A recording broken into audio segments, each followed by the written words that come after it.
ఓం ధ్యాయసే నమః. ఓం శ్రీ గురుభ్యో నమః. ఓం జగద్గురు శంకర భగవత్పాదాచార్య నమః. ఓం జగద్గురు వేదవ్యాస భట్టారకాయ నమః. ఓం జగద్గురు శ్రీకృష్ణ పరమాత్మయే నమః. బ్రహ్మసూత్రములు శంకర భాష్యం ప్రస్తావన 5వ భాగం. నాస్తిక దర్శనాల్లో బౌద్ధ దర్శనం గురించి. బౌద్ధ దర్శనం క్రీస్తు పూర్వము 6వ శతాబ్దంలో కపిల వస్తు రాజవంశంలో జన్మించిన గౌతముడు ఈ దర్శనానికి మూలపురుషుడు. ఇతడే సిద్ధార్థుడు బ్రాకెట్లో సిద్ధించిన ప్రయోజనం కలవాడని, తత్వబోధ కలిగిన పిమ్మట బుద్ధుడని ప్రసిద్ధి పొందాడు. ప్రపంచంలో తన చుట్టూ కనబడుతున్న వార్ధక్యము, రోగాలు, మరణాలు మొదలైన దుఃఖహేతులను చూడగానే రాజకుమారుడైన గౌతముని హృదయంలో వైరాగ్య భావం ఉదయించింది. ఈ దుఃఖాలను పోగొట్టే ఉపాయాలు అన్వేషించాలని అతడు నిశ్చయించాడు. ఎందరో మహాపురుషుల్ని ఆశ్రయించి తృప్తికరమైన ఉపాయం ఏదీ లభించక తానే దీర్ఘ తపస్సు చేసి దుఃఖ నివారణోపాయాన్ని కనుగొని లోకానికి అందించాడు. బుద్ధుడు నిరంతర తపస్సు చేత 4 సత్యాలు తెలుసుకున్నాడు. వాటికి చత్వారి ఆర్య సత్యాని అని పేరు. 1. ఈ ప్రపంచంలో దుఃఖం ఉంది. 2. ఈ దుఃఖానికి కారణం ఉంది. 3. ఈ దుఃఖాలను పూర్తిగా తొలగించవచ్చును. 4.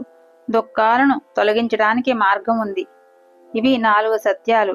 బుద్ధుని బోధలన్నీ ఈ 4 సత్యాల మీద ఆధారపడి ఉన్నాయి. ప్రపంచంలో దుఃఖం ఉన్నదనే విషయం అందరూ అంగీకరించినదే. అయితే ఈ దుఃఖం కేవలం ఆపాతతః అంటే బ్రాకెట్లో పైపైకి కనబడుతున్నది మాత్రమే కాదని, అది అంతటా స్థిరంగా పాతుకుని పోయి ఉన్నదని, సుఖంగా కనపడే వాటిలో కూడా అంతర్గతంగా దుఃఖమే ఉన్నదని బుద్ధుడు కనుగొన్న మొదటి సత్యం.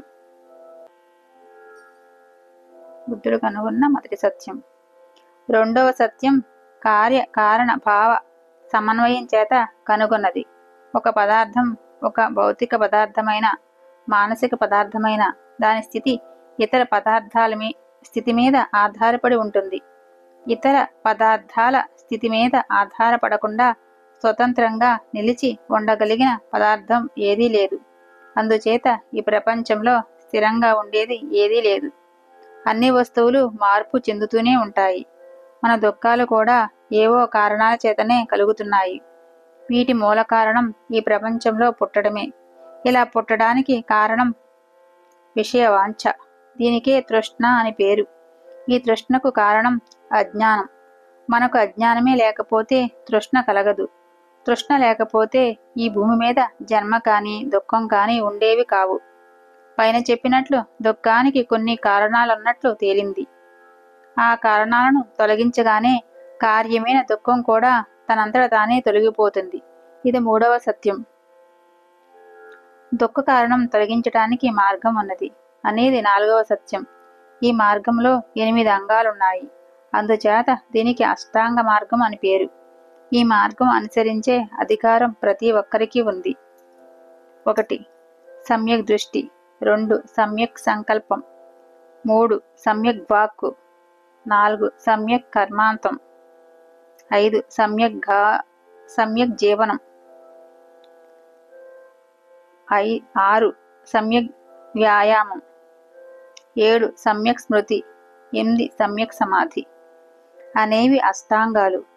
వెనుక చెప్పిన సత్య చతుష్టాయిని బాగా తెలుసుకోవడం సమ్యక్ దృష్టి. దాని చేత అజ్ఞానం వల్ల ఏర్పడిన విద్యా దృష్టి తొలగిపోతుంది. సత్యాలను తెలుసుకొని వాటిని ఆచరణలో పెట్టుకొనటానికి ప్రయత్నించాలి. 2. ప్రాపంచిక విషయాల మీద వైరాగ్యం పొంది ఇతరుల విషయంలో దుష్ట భావాలు విడిచిపెట్టి వాళ్ళకెలాంటి అపకారము కూడా చేయకూడదు. దీనికి సమ్యక్ సంకల్పం అని పేరు. 3. అసత్యం పలకకుండా ఉండటం, పరదోషణం చేయకపోవడం మొదలైన రీతులలో వాక్ సంయయం పాటించడం సమ్యక్ వాక్కు. 4. అహింస, అస్థేయం, ఇంద్రియ నిగ్రహం, సత్యవ్రతం, అమదం అంటే బ్రాకెట్లో గర్వం లేకపోవడం అనే పంచశీలాన్ని అలవరుచుకుని జీవయాత్ర సాగించటం సమ్యక్ కర్మాంతం. 5. న్యాయసమ్మతమైన జీవనోపాధిని సంపాదించుకోవటం సమ్యక్ జీవనం. 6.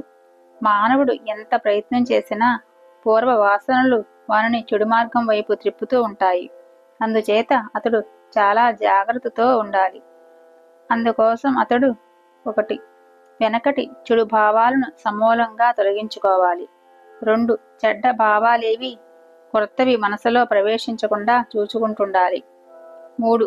మనసును ఎల్లప్పుడూ సద్భావాలతో నింపుతుండాలి. 4. ఆ భావాలెప్పటికీ తొలగిపోకుండా ఉండేటట్లు చూసుకోవాలి. ఇలాంటి చతుర్విధ ప్రయత్నానికి సమ్యక్ వ్యాయామం అని పేరు. 7. తాను నేర్చిన సత్కర్మలను సత్యాలను సర్వదా స్మరిస్తుండటం సమ్యక్ స్మృతి. 8. పై 7 అంగాలలో పరినిష్ఠిత స్థితి పొందగలిగిన సాధకుడు చిత్తాన్ని నిశ్చలం చేసుకుని ధ్యాన స్థితిని పొందగలుగుతాడు. దీనికి సమ్యక్ సమాధి అని పేరు. ఈ విధంగా అష్టాంగ మార్గాన్ని అవలంబిస్తే నిర్వాణం మోక్షం లభిస్తుంది.